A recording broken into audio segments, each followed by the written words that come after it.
اولا بعتذر للناس على تاخير الفيديو ده. الفتره اللي فاتت كنت تعبان جدا فما قدرتش ان انا اصور.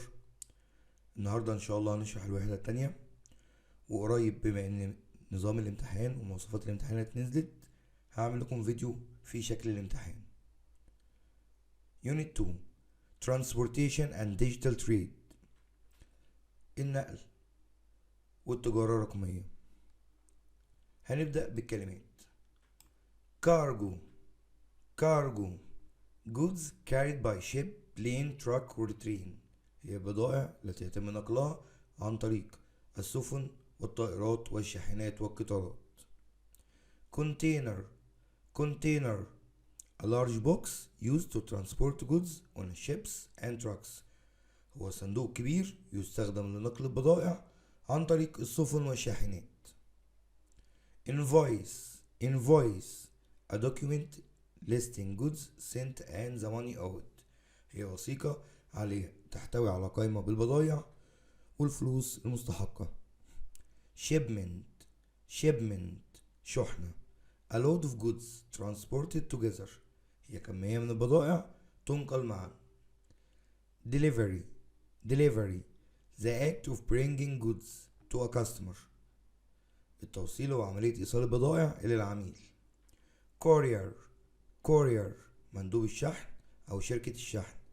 A person or a company that delivers packages quickly، هو شخص أو شركة يقوم بتسليم الطرود بسرعة. Freight شحنة. Goods transported in bulk، هي بضائع التي يتم نقلها بكميات كبيرة. Warehouse مخزن. A large building where goods are stored، أو مبنى كبير تخزن فيه البضائع. Distribution توزيع. The process of sending goods to different places، هي عملية إرسال البضائع إلى أماكن مختلفة. Customs الجمارك. The place where goods are checked when entering a country، المكان اللي بيتم فيه فحص البضائع عند دخولها البلد. Tracking number رقم التتبع. A code that allows you to follow the progress of a delivery، هو رمز يستخدم لمتابعة حالة ومكان الشحنة أثناء عملية التوصيل. قلنا قبل كده إن رقم التتبع ده بنعرف بيه البضاعة بتاعتنا اللي جاية من برا مصر أو من دولة تانية وصلت لحد فين. Order طلب شراء. A request to buy something، هو طلب شراء سلعة. Return إرجاع أو مرتجعة. Sending goods back to the seller، هو إعادة البضائع إلى البائع. Online payment money paid through the internet، يبقى هي الفلوس اللي بتدفع عن طريق الإنترنت، الدفع الإلكتروني. Platform منصة. A digital system like a website or app used for buying and selling، هو نظام رقمي زي المواقع أو تطبيقات بيستخدم للبيع والشراء. نحل شوية أسئلة. رقم 1 بيقولي goods carried by ship, plane, truck or train، called البضائع اللي بتتنقل عن طريق السفن، الطائرات، الشاحنات، القطارات، اسمها ايه؟ cargo. A large box used to transport goods on ships and trucks، صندوق كبير يستخدم لنقل البضائع. طالما صندوق يبقى container. A document listing goods sent by the money and the money owed is called، قلنا مستند في قائمة بالبضائع وسعرها يبقى invoice فاتورة. A load of goods transported together is none، كمية من البضائع تنقل معا تسمى shipment. The act of bringing goods to customer، عملية توصيل البضائع للعميل اسمها ايه؟ delivery. A person or a company that delivers packages quickly، شخص أو شركة بيوصل البضائع قلنا اسمه courier. Goods transported in bulk are known as، بضائع تنتقل بكميات كبيرة اسمها freight. بقية الأسئلة بقى انتوا حلوها. هنيجي للنص ده. click to delivery، من النقرة حتى التوصيل، يعني من أول ما تدوس كليك بالماوس بتاعك في الكمبيوتر لما بتشتري اونلاين لحد ما توصل لك البضاعة. كده هنا بتقول عندما تشتري شيء ما عن طريق الانترنت تبدأ العملية بالطلب، يحضر المتجر الطرود ويتصل بمندوب الشحن. يمكن أن توضع أو تخزن العنصر في المخزن قبل أن يتحرك كجزء من شحنة. كل عملية توصيل لها رقم تتبع لكي يتمكن العميل من متابعة العملية. إذا كانت هناك مشكلة يمكن إرجاع البضاعة كمرتجعة. بفضل المنصات الحديثة والدفع الإلكتروني أصبحت التجارة الإلكترونية الآن أسرع وأكثر إقناعًا. What starts the online shopping process؟ إيه اللي بيبتدي عملية الشراء الأونلاين؟ Order، الطلب. Where might the item be stored before shipment؟ العنصر بيتخزن فين قبل الشحن؟ قلنا warehouse، مخزن. What allows customers to follow their delivery؟ إيه اللي بيخلي العملاء أو إيه اللي بيسمح للعملاء إنهم يتتبعوا عملية التوصيل بتاعتهم؟ tracking number، رقم التتبع. What can customers do if there is a problem with the product؟ إيه اللي ممكن العميل يعمله لو كان في مشكلة في المنتج؟ send it back as a return، يرجعه مرة أخرى كمرتجع. Why is e-commerce described as fast and convenient؟ thanks to platforms and online payment. القطعة التانية from click to container، برضو من الضغطة على الماوس حتى حاوية الشحن. مكان مصر في قلب التجارة العالمية يجعلها مركز رئيسي للتجارة والنقل، للتجارة الإلكترونية والنقل. عندما يقوم العميل بعمل طلب عن طريق المنصة الرقمية يبدأ العنصر رحلته. أولا يتم تعبئته وتخزينه في مخزن، ثم يأخذه مندوب الشحن وينظمه للتوصيل. في التجارة العالمية غالبا البضائع تسافر كشحنة داخل حاوية، والحاوية تمر عبر الجمارك، حيث هناك يقوم الضباط بفحص المستندات مثل الفاتورة قبل أن تكمل البضائع رحلتها. في النهاية تصل الشحنة إلى وجهتها وتسلم إلى العميل، والذي يمكنه تتبع الرحلة من خلال رقم التتبع. العلاقة بين التسوق الإلكتروني أو التسوق أونلاين عبر الإنترنت وأنظمة النقل يظهر أن التجارة الإلكترونية تعتمد على التكنولوجيا الرقمية واللوجستيات التقليدية. أول سؤال what is the building called where goods are stored؟ المبنى اللي بيتخزن فيه البضائع اسمه ايه؟ هيبقى warehouse، مخزن. What word means large box used to ship goods؟ الكلمة اللي معناها صندوق كبير بيتنقل فيه بضائع، يبقى container. Which document shows that list of goods and the money owed؟ يعني مستند اللي بيبقى فيه قائمة بالبضائع والأسعار، يبقى invoice. What code allows the customer to follow their package؟ الكود اللي بيخلي الزباين يعرفوا يتتبعوا الطرد بتاعهم، يبقى tracking number، رقم التتبع. Who is the person or company responsible for fast deliveries؟ مين الشخص أو الشركة اللي مسؤولة عن التوصيل السريع؟ يبقى courier. بقية الأسئلة تحلوها انتوا إن شاء الله. هبقى انزل لكم الاجابات بتاعتها في الجروب بتاع الواتس.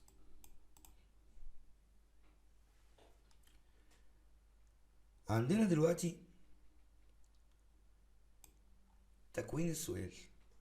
ان شاء الله هيكون في فيديو خاص بالمحادثة وتكوين الاسئلة، احنا هنشرحه شرح سريع هنا اهوت، وهعمل لكم فيديو مخصوص خاص بالمحادثات. اولا السؤال باستخدام ادوات الاستفهام what, where, when, who, why, how. بنبتدي السؤال بالوات question، بعد كده فعل مساعد، بعد كده فاعل، بعد كده الفعل الرئيسي.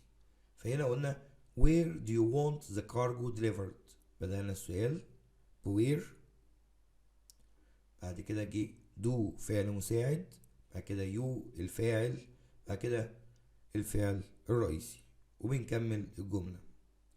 who is responsible for the invoice، بدأنا بهو من، بعد كده فعل مساعد، بعد كده الفعل الرئيسي، وكملنا الجملة. how can we improve delivery time، بدأنا بهاو، بعد كده فعل مساعد، بعد كده الفاعل، كده فعل رئيسي. طب تاني طريقة للسؤال باستخدام الفعل المساعد do, does, did, is, are, was, were, will, can. فعل المساعدة دي لو جت في أول الجملة يبقى معناها هل، هيجاوب عليها بيس أو نو. يبقى أي فعل من الأفعال دي لقيتها في أول الجملة يبقى سؤال معناه هل، هيجاوب عليها بيس أو نو، ونعكس أول كلمتين. do does قلنا بنستخدمهم في مضارع بسيط، did في الماضي البسيط، is are was were مع الأزمنة المستمرة، will للتعبير عن المستقبل، وكان للسؤال عن الإمكانية أو السماح. فنجرب هنا will the courier arrive on time، بدأنا السؤال will، واحنا اتفقنا ان will هنا هيبقى معناها هل سيصل المندوب في الوقت المحدد. الإجابة هنا هتبقى yes أو no، فقلنا yes he will yes، وبعد كده عكسنا أول كلمتين. يا مستر طب جبت هي منين؟ كورير هنا اللي هو مندوب الشحن هنعوض عنه بهي، will نزلت زي ما هي، أو no he won't لو النفي. طب هنا did you send the shipment yesterday، هل أرسلت الشحنة بالأمس؟ فقلنا yes، أعكس أول كلمتين. يو في السؤال بتبقى اي في الإجابة، واي في السؤال بتبقى يو في الإجابة، يبقى يو لازم تتحول تبقى اي، فيو نزلناها بقت اي، وديد نزلت زي ما هي. طب لو نفي no I didn't. طب ده is the warehouse full، هل المخزن ممتلئ؟ yes، هعكس أول كلمتين. المخزن ده عاقل ولا غير عاقل؟ غير عاقل، رجعنا لضميره it، وإز نزلت زي ما هي. أو no it isn't. يبقى ملخص السؤال بالأفعال المساعدة، أول ما أشوف فعل مساعد في أول الجملة هيبقى معناها هل، هجاوب عليه بيس أو نو، وأعكس أول كلمتين.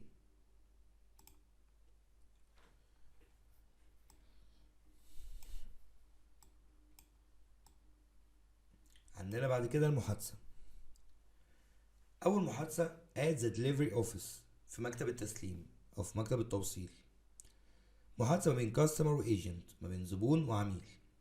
الكاستمر قال Good morning, I would like to check the status of my shipment. صباح الخير، عاوز اتحقق من حالة شحنتي، يعني عاوز اعرف هي وصلت فين. Agent of course, do you have the tracking number؟ بالطبع، معاك رقم التتبع؟ Yes, here it is. ايوه اتفضل. Thank you, the courier has collected the container and it will be delivered tomorrow. شكرا، مندوب الشحن استلم الحاوية وستصل غدا. تاني محادثة معانا placing an online order، تقديم طلب عبر الانترنت، ما بين باير وسيلر، ما بين مشتري وبائع. Hello, I want to buy these products through your platform. مرحبا، عاوز اشتري المنتجات دي عبر منصتكم. رد عليه البياع وقال له Certainly, could you please confirm the invoice and method of online payment؟ بالتأكيد، ممكن تأكد معايا الفاتورة وطريقة الدفع الإلكتروني؟ المشتري قال له I will pay by credit card، هدفع ببطاقة الائتمان اللي هي فيزا. رد عليه البياع great your order will be prepared for delivery within 2 days. عظيم، طلبك هيتم تجهيزه للتوصيل خلال يومين. useful expressions تعبيرات مهمة. التعبيرات دي موجودة في كتاب المدرسة ومكتوب عليها تعبيرات مهمة فالناس تركز فيها. could you please confirm the tracking number؟ هل يمكنك تأكيد رقم التتبع؟ how much is delivery fee؟ كم تبلغ رسوم التوصيل؟ when will the shipment arrive؟ متى ستصل الشحنة؟ here is the invoice، هذه هي الفاتورة. I would like to place an order، أود أن أقدم طلبا.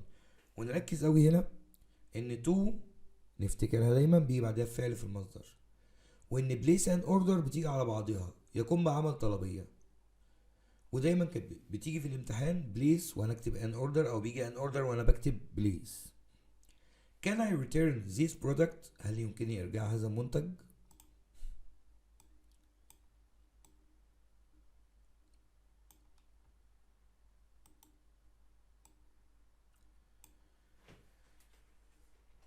عندنا from warehouse to customer، القطعة دي تقول من المخزن إلى العميل. في ميناء الإسكندرية إعلان يقوم بتنبيه السائقين على الشحنة التالية من الحاويات. الشحن الساعة 8 صباحا، سيصل القاهرة بحلول المساء. يتم تذكير السائقين أن يحملوا الفواتير ويعبروا من خلال الجمارك قبل المغادرة. في هذه الأثناء في القاهرة تحضر شركة الشحن توصيلات أو عمليات التوصيل لليوم. يشرح مدير في مقابلة أن كل طلب يقوم بتلقيه عن طريق الإنترنت يتم إدخاله عبر النظام برقم تتبع الذي يمكن العميل من فحص حالة الطرد في أي وقت. أضاف المدير إذا كان هناك أي تأخير في عملية النقل يتم الاتصال بالمشتري في الحال عبر المنصة. التواصل هو مفتاح التجارة الرقمية، بدونه ربما يفقد العميل ثقته بنا. في النهاية سأل المحاور عن الخطط المستقبلية فأجاب المدير نحن الآن نستثمر في مخازن أكبر وأوسع وفي مركبات أسرع. دور مصر في التجارة الدولية سيستمر في النمو بالمواصلات القوية، بأنظمة المواصلات القوية ومنصات التجارة الإلكترونية الحديثة. هنا هو جايب لي كلمات وجايب لي عليها أسئلة. في الامتحان الأسئلة هتيجي على القطعة 4 أسئلة اختار و3 أسئلة مقالي، مفيش في الآن. customs جمارك، commerce تجارة، platform منصة، shipment شحنة، warehouse مخزن أو مستودع، tracking number رقم التتبع، invoice فاتورة، freight الشحن أو البضائع. أول سؤال بيقولي drivers must carry their before departure، السائقين محتاجين يشيلوا ايه، يبقى معاهم ايه قبل المغادرة؟ قلنا invoice الفاتورة.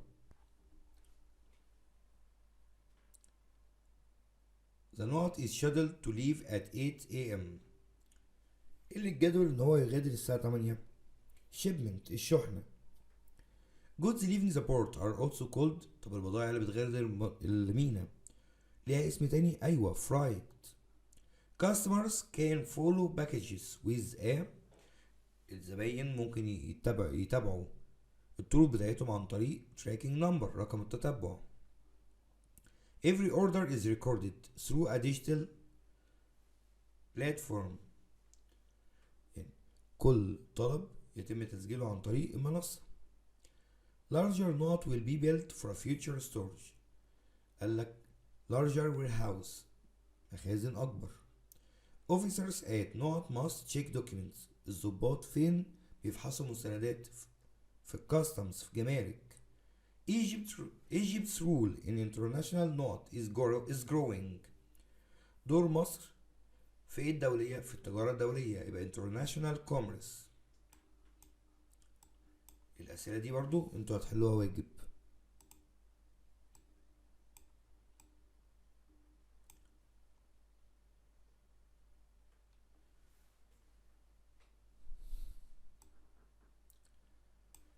ده الاوردر فورم.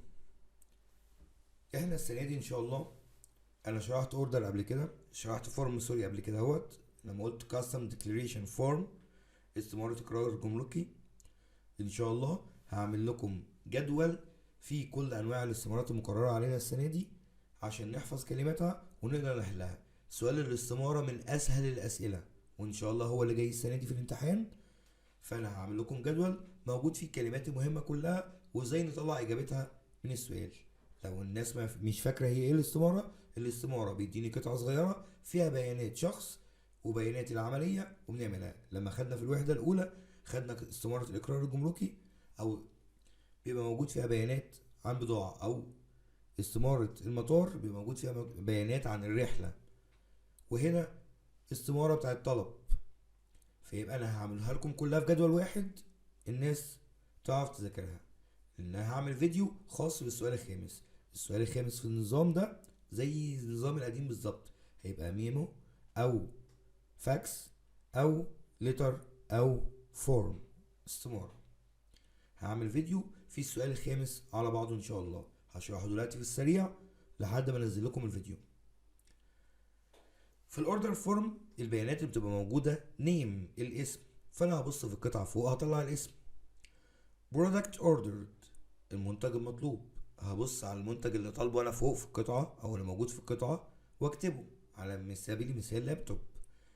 كوانتيتي الكميه، هشوف الطلبيه كانت كام وانا طالب العدد كام واكتبها. delivery address عنوان التوصيل، هبص في القطعة على العنوان واكتبه. payment method طريقة الدفع، هبص في القطعة هو هيدفع ازاي واكتبه. انواع الدفع في كاش اون ديليفري الدفع عند التوصيل، كريدت كارد بطاقة الائتمان، اونلاين بيمنت الدفع عن طريق الانترنت. وشكل الإجابة بتبقى كده: name product ordered quantity delivery address payment method. يعني على سبيل المثال لو قلت انا اسمي احمد القاضي، طالب 5 موبايلات، العنوان 113 شارع النيل، هدفع فيزا، يبقى الاسم هنا ايه؟ احمد القاضي. طالب ايه؟ موبايلات، الكمية قد ايه؟ 5، العنوان 113 شارع النيل، طريقة الدفع فيزا. هي هتبقى نفس الفكرة بالظبط. هنا بيقول لي اكتب باراجراف من 100 كلمة عن مزايا وعيوب التجارة الإلكترونية في مصر. كده هكتب أهم باراجرافات بتاعت المنهج، وهعملها برضو في فيديو خاص بالباراجرافات، لأن السؤال الباراجراف ده السؤال السادس في الامتحان. بما إن السؤال الخامس معروف مضمون والسؤال السادس معروف مضمون، فأنا بعمل الأسئلة اللي زي دي فيديو لوحديها. احنا عندنا السؤال التاني والخامس والسادس دي أسئلة هتبقى معروفة وبتيجي زي ما هي، فهنعمل ان شاء الله فيديو للسؤال التاني اللي هو المحادثة، فيديو للسؤال الخامس لو قلنا ميمو او فورم او لتر او فاكس، وهعمل فيديو للباراجراف ازاي نقدر نكتب باراجراف مناسب ناخد عليه درجة كاملة. طريقة سهلة، هيبقى في مقدمة وفي خاتمة هنبتدي نحفظها من دلوقتي لحد امتحاننا في شهر 5.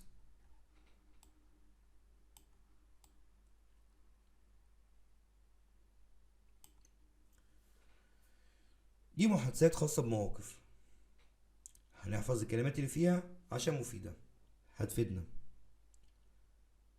asking about shipment السؤال عن الشحنة. when will the shipment arrive متى ستصل الشحنة. could you please give me the tracking number ممكن تديني رقم التتبع من فضلك. customs في الجمارك. here is the invoice for the cargo اتفضل الفاتورة الخاصة بالبضايع.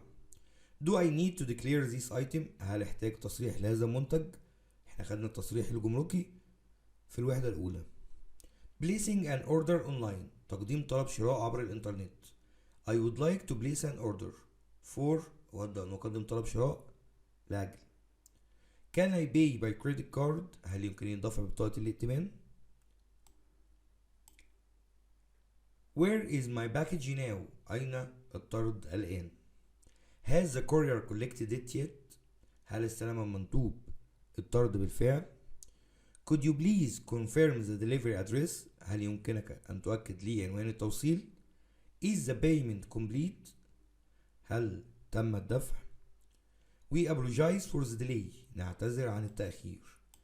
The shipment will arrive tomorrow instead of today، ستصل الشحنة غدا بدلا من اليوم. Excuse me, can you help me complete this form؟ معذرة، هل يمكنك مساعدتي في ملء هذا النموذج أو الاستمارة؟ May I ask about the delivery fee؟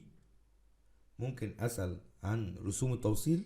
I would like to return this order، أود أن أرجع هذا الطلب. What is the procedure for returns؟ ما هي إجراءات الإرجاع؟ الكلام ده مهم، نحاول نطلعه ككلمات بره. أكيد في كلمات أنت عارفها وكلمات مش عارفها، طلعها ككلمات واحفظها، هتنفعنا في محادثة وهتنفعنا في جمل الترجمة.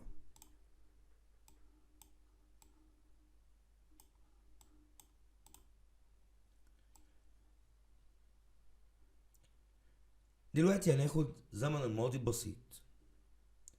بعتذر تاني لو بشرح بسرعة لاني لسه تعبان لحد دلوقتي، ولو الفيديو كان سريع شوية.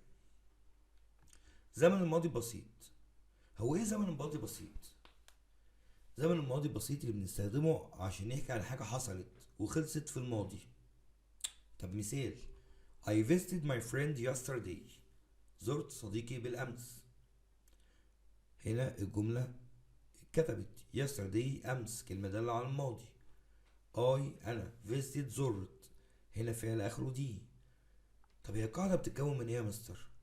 القاعدة بتتكون ان كل الضماير I we you they he she it تاخد الفعل مضاف له دي او اي دي او اي اي دي. فعل اللي اخره اي بنضيف له دي، اللي مفيش في اخره اي بنضيف له اي دي، اللي اخره واي وقبله حرف ساكن بضيف له اي اي دي.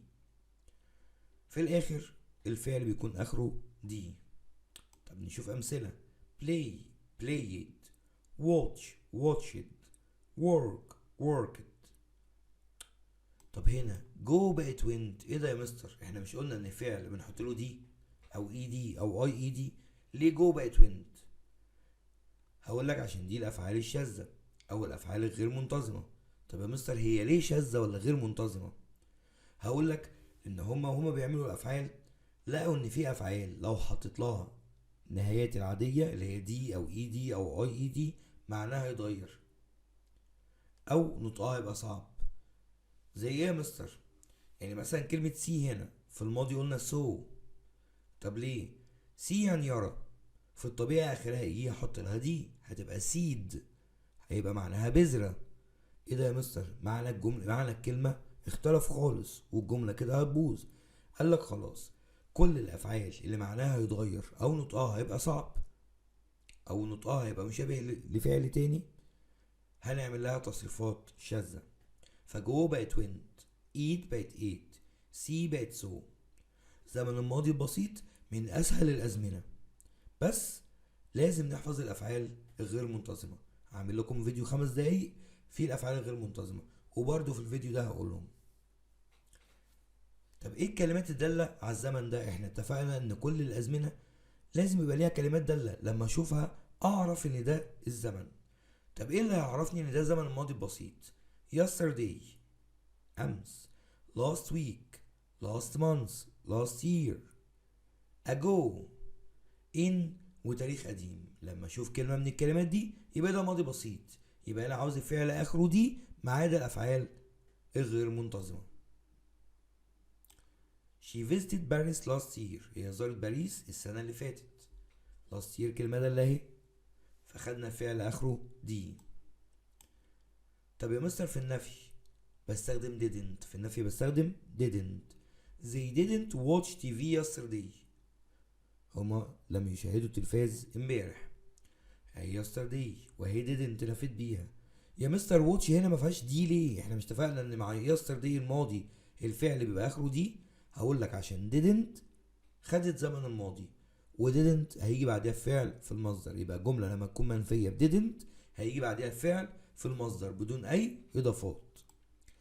طب في السؤال did you play football yesterday؟ هل لعبت كرة القدم امبارح؟ سألنا بديد، يبقى السؤال عن الماضي بديد، وبرضو هيجي بعديه فعل في المصدر. يبقى انا كده ملخص القاعدة، كل الضماير بتاخد الفعل مضاف له دي او اي دي او اي اي دي في ما عدا الافعال الشاذة. في النفي didn't وبعديه فعل في المصدر، وفي السؤال did وبعديه فعل في المصدر. I studied English yesterday اهي جملة مثبتة. She didn't go to school last Monday جملة منفية. Did أحمد buy a new phone جملة سؤال. ودي الأفعال الشاذة. أنا كده عامل لكم فيديو بالأفعال الشاذة، فهنزله لكم برضو على الجروب بتاع الواتس، أو ممكن تلاقيه على القناة على طول لو أنت بتتفرج من على اليوتيوب مباشرة. الأفعال الشاذة لازم تتحفظ ضروري جدا، إن الوحدة الجاية عندنا المضارع التام والماضي التام، ودول بيعتمدوا اعتماد كلي وجزئي على التصريف التالت. في الماضي بسيط انا محتاج التصريف التاني، لكن في الازمنه اللي جايه هحتاج التصريف التالت. فعاوزك تحفظ التصريفات دي على قد ما تقدر، هي مش كتير ومعموله فيديو 5 دقايق، يعني مش تتعب فيهم. من هنا لغايه الامتحان انت وقت اكتر من كافي انك تحفظهم كويس.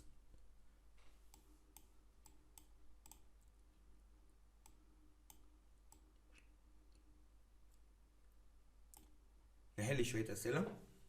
She not to the park yesterday. فهنا لقيت كلمة yesterday كلمة دالة على زمن الماضي بسيط، يبقى أنا عاوز فعل في الماضي. ببص لقيت جو الماضي بتاعها went، يبقى الإجابة هنا إيه؟ went. فأنا لو مش حافظ الأفعال الشاذة مش هعرف، وهقعد أدور على فعل آخره دي ومش هلاقيه. طب رقم 2 they not a movie last night، الكلمة ده اللي هي last night، يبقى they watched a movie last night ده فعل منتظم عادي آخره دي، هما اتفرجوا على الفيلم امبارح. احمد didn't not to school last Monday اهو ده ماضي يا مستر، بس هنا في didn't واحنا اتفقنا ان didn't نفي الماضي وهيجي بعديها الفعل في المصدر، يبقى الاجابة جو. رقم 4 did ما كملش الجملة، اول ما لقيت did اول كلمة يبقى ده سؤال بدid في الماضي، يبقى هيجي فعل في المصدر، يبقى الاجابة have. رقم 5 I not my homework 2 days ago جملة في الماضي، الماضي بتاع do did. 6 he not his leg while playing football، he broke his leg هو كسر رجليه، break الماضي بتاعها broke.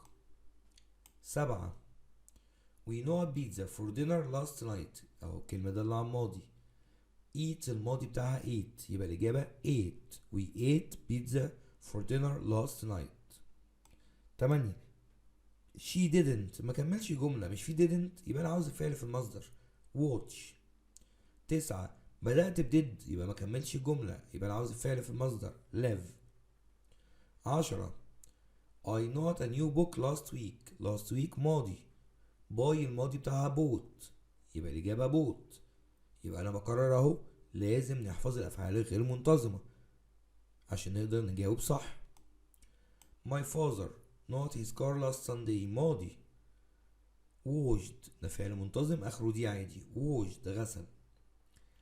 They not a lot of pictures on the trip they took الماضي بتاع take took. We didn't قلنا بعدها فعل في المصدر يبقى play. did يبقى أنا عاوز الفعل في المصدر يبقى finish.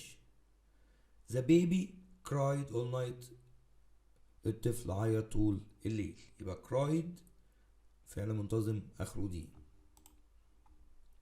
الباقي هتحلوه انتوا ان شاء الله. تاني زمن معانا النهاردة زمن الماضي مستمر. زمن الماضي مستمر بنتكلم عن حاجة حصلت في الماضي وخدت وقت. يبقى حاجة حصلت في الماضي وخدت وقت. طب بيكون من ايه الماضي المستمر ده؟ بيكون من was were وفعل نضاف له ing. طب was بتيجي مع ايه؟ I he she it المفرد بياخد was. I he she it المفرد بياخد was والفعل نضاف له ing. we you they الجمع بياخدوا were والفعل نضاف له ing. was were بياخدوا الفعل نضاف له ing. I was reading a story كنت بقرا قصة. I خدت was وبعدها الفعل نضاف له ing. they were playing football. they خدت were وبعدها فعل نضاف له ing. at 7 p.m. yesterday أو yesterday at 7 p.m. I was watching TV. هنا نركز قوي. yesterday at قلنا yesterday لوحدها كلمة دالة على الماضي البسيط، لكن yesterday at كلمة دالة على الماضي المستمر. while I was watching I خدت was والفعل نضاف له ing. while كلمة دالة برضو على الماضي المستمر. I was sleeping أنا كنت نايم. when برضو كلمة دالة على الماضي المستمر. فهنا I was sleeping when the phone rang أنا كنت نايم لما التليفون رن. طب ايه الكلمات الدالة على زمن الماضي المستمر؟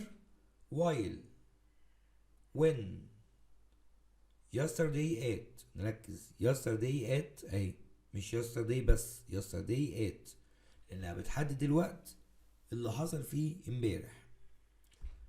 all night و at that moment في تلك اللحظة. نركز برضو. هتيجي واحدة تقول لي يا مستر انت قلت at the moment كلمة دالة على مضارع مستمر. هقولها دي غير التانية. في مضارع مستمر قلنا at the moment في هذه اللحظة، لكن هنا at that moment في تلك اللحظة كلمة دالة على الماضي المستمر. نركز عشان ما نتلخبطش في الامتحان. يبقى ملخص القاعدة هنا ان الماضي المستمر بيتكون من was were وفعل نضاف له ing، وهنسأل ب was were، وهننفي wasn't أو weren't. هنحط نقطة بس. كلمات الدالة while when yesterday all night at that moment. هنا اهو بيقول at 7 p.m. yesterday الساعة 7 امبارح I was watching لأن I بتاخد was. while they were praying هنا while كلمة دالة على الماضي مستمر. they خدت were والفعل نضاف له ing. she a book when I called her. she was reading a book when I called her. كانت بتقرا كتاب لما اتصلت بيها. عشان شي مفرد خدنا was وفعل نضاف له ing. بقية الأسئلة هتحلوها انتوا. لو حاجة وقفت معاكم ابعتولي. وهعتذر على تأخير الفيديو مرة كمان، وبعتذر على سرعة الفيديو ده لأن لسه تعبان مخفتش، فبحاول أخلي الفيديو خفيف على قد ما أقدر قبل ما صوتي ما يروح تاني. إن شاء الله قريب هنزل لكم أكون أحسن، وهنزل لكم الوحدة التالتة، وبكده نكون قفلنا الترم الأولاني. وهنزل فيديو للسؤال الخامس وفيديو للسؤال السادس وفيديو للسؤال التاني. اشوفكم في الفيديو جاي ان شاء الله. اللي عنده اي استفسار ممكن يكتبه في الكومنتات او ممكن يبعتلي على الواتس وادخله الجروب بتاع القناه.